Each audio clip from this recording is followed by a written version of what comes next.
We've seen crowds chanting death to America and death to Israel, as well as waving signs with threats against Donald Trump and Benjamin Netanyahu.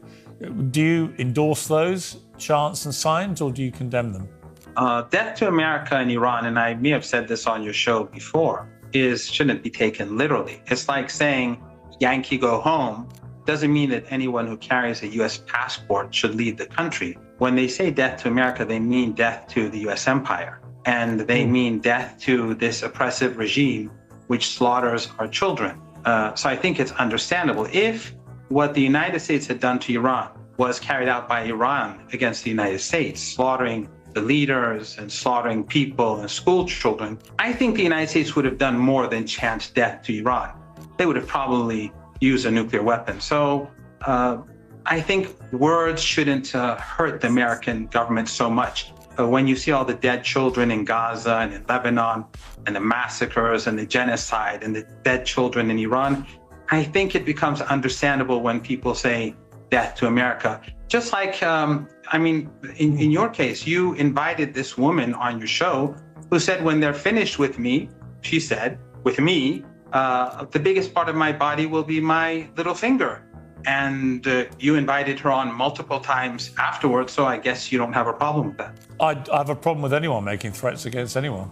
Well, if it was my show, I wouldn't have invited such a person again. Well, people say that a lot about me inviting you on. I never said I'm going to cut your body into bits. No, but you've given a rather torturous justification of chants of death to America and death to Israel, which most people aren't buying. Well, yeah, if chemical weapons were used against your country with the endorsement of the United States, if a couple of 100,000, if an airliner was shot down by, you were in a country whose an airline was shot down by the United States. If you were living in a country which was under maximum pressure sanctions, which prevent food and medicine from getting into the country, if you were in a country where the United States has waged 3 wars against it, they encouraged Saddam Hussein to invade, last year they attacked, and this year attacked, I think you would understand how people in Iran would feel about the United States government. And you've carefully glossed over, of course, the fact that this Iranian regime has sponsored terrorism all over the Middle East,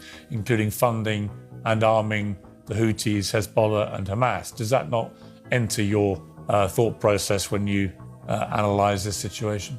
The only terrorist regime in our region is the Israeli regime, the one that you refused 3 times already. When I asked you, do you accept the legitimacy of an ethno-supremacist regime, and you refuse to answer, that is the only terrorist regime. They carried out genocide in Gaza.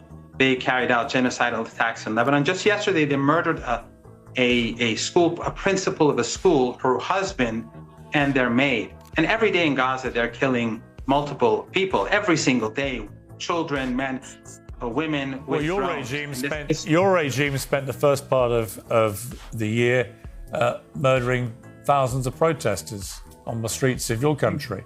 No, I think you know the truth by now. We've already seen admissions. We've already seen admissions by the Israeli regime, Channel 14 of Israel, saying that they brought in the weapons that were used to kill hundreds of Iranian police officers. We know that the U.S. Secretary of Treasury said, I manipulated the Iranian currency to bring people to the streets, and then Channel 14 said they gave the weapons to kill people. We saw Trump admit that he sent weapons for Iran. We saw Pompeo admit that Mossad is on the ground in Tehran during the riots. And we also saw how the Israeli Mossad in their Persian language media said that we are on the ground. We are with you in Iran too. It must be out the armed you know what, Professor Marandi? It must be so frustrating. It must be so frustrating, if I may say so. It must be so frustrating for you to see your perfect regime be so unfairly maligned by everybody that they would think that actually, if only we knew just how blameless and perfect and idyllic life is in Iran under your regime. But maybe, as you say, maybe I'll have to come there and see it for myself. I think that would be an interesting idea. But I think that you know quite well that the victim is Iran. The victim is Palestine. The victim is Lebanon. The victims are the people of this region.